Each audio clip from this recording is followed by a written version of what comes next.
All right, let's dive right into this explainer and uncover a story that honestly sounds like it belongs in a modern-day crime drama, but actually took place millennia ago. We're looking at the world's first recorded murder, and it was solved not by magic or superstition, but by the brilliant Egyptian polymath, Imhotep. We're going to see how a single ancient investigation basically gave birth to the entire science of forensics. Think about it for a second. How exactly do you prove someone is a killer when you don't have DNA, you don't have fingerprint databases, and you live in a society that doesn't even have a formal police detective unit? Especially when a crime has been perfectly staged to look like a tragic accident. It's a massive puzzle. We are going way, way back into human history here, landing in roughly 2670 BCE.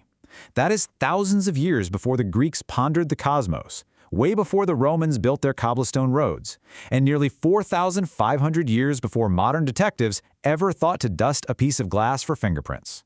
We are right in the heart of the Old Kingdom of Egypt. Part 1. The First Murder Mystery. Memphis, 2670 BCE.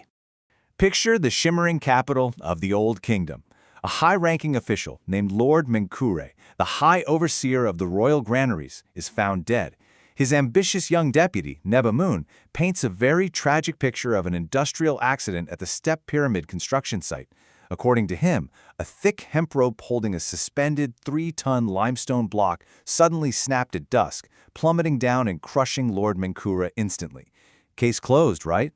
Just a terrible, terrible occupational hazard. The prevailing attitude of the day was exactly what you hear in this quote from a medical apprentice named Hesse Ra. He wrote, "The gods were cruel to take him so swiftly. The mountain fell upon him, and his soul was forced to flee." People genuinely believed violent death was just the cruel will of the gods. It was a tragedy, for sure, but absolutely no one thought to look deeper into the mechanics of how it actually happened. Which brings us to part 2, science over superstition, the paradigm shift.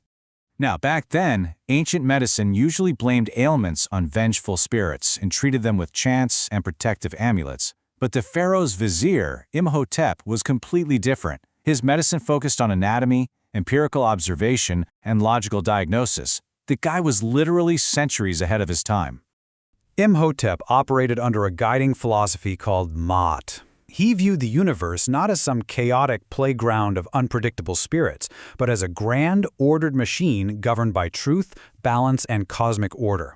Crucially, he believed the human body was a reflection of this grand order. So when the pharaoh tasked him to oversee Menkure's embalming, Imhotep decided to actually investigate the corpse for the truth, rather than just pray over it. Imagine stepping into the Wabbit, the embalming house. The sensory atmosphere would have been intense. You've got the sharp, piney scent of cedar oil, melting beeswax, the stinging bite of natron salt in the air. Standing there before the mangled body of Lord Menkure on a slanted alabaster slab, Imhotep didn't just perform the sacred purification rites. He looked at the body as a biological puzzle, just waiting to be solved. Part 3. The World's First Autopsy. Reading the Dead. Imhotep actually halted the sacred purification process to examine the crushed body, initiating what is essentially the world's first systematic, step-by-step autopsy.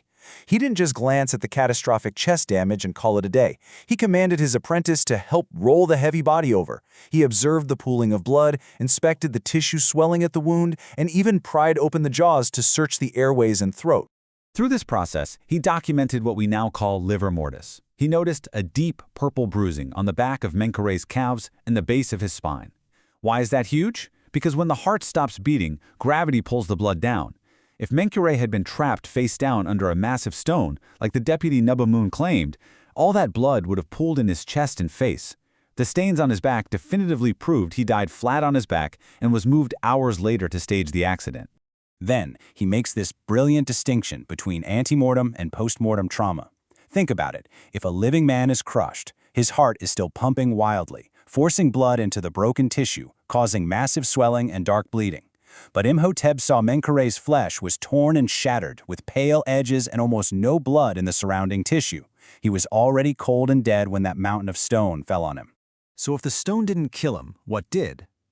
Peeling back the eyelids, Imhotep spotted burst blood vessels, what we now call petechial hemorrhages.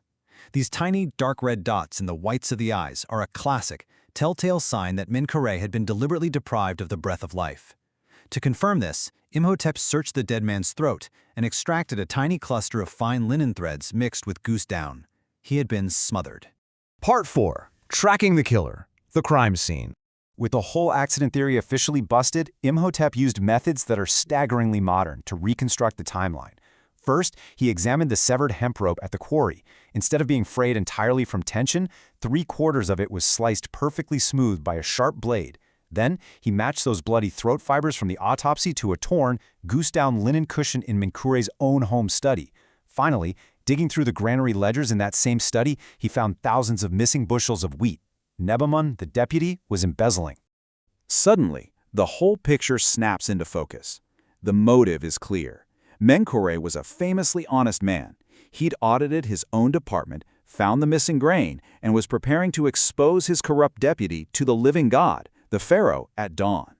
Desperate and facing certain execution, Nebamun violently struck first, smothering Menkure in his home before dragging the body to the quarry.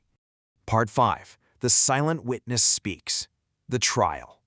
Imhotep takes all of this straight to Pharaoh Djoser's high court. Now, in a society that strictly required 2 living eyewitnesses for a murder conviction, Nebamun thought he was completely untouchable. But Imhotep drops a theatrical bombshell. He announces he brought a witness, calling the murdered Lord Menkure himself to the stand. Opening a wooden box, Imhotep lays out the undeniable physical evidence. The flesh that didn't weep blood, the cleanly cut rope, the matched linen fibers, and the absolutely incredible fact that Nebamun was standing right there in court wearing an obsidian knife on his belt. He proved that logical deduction was a magic far more potent than any incantation. He looked right at the killer and delivered this devastating line, "The dead speak, Nebamun. You just have to know how to listen." Faced with the blinding light of this undeniable physical evidence, Nebamun's arrogant facade just shattered. He collapsed to the polished floor and confessed to the whole thing, resulting in his banishment to break stone in the Nubian quarries until his own heart stopped beating. Later that night, Imhotep meticulously documented his findings: the livor mortis, the tissue trauma, the petechial hemorrhages. He was laying the foundation stone for an entirely new way of understanding the world. Please like and subscribe.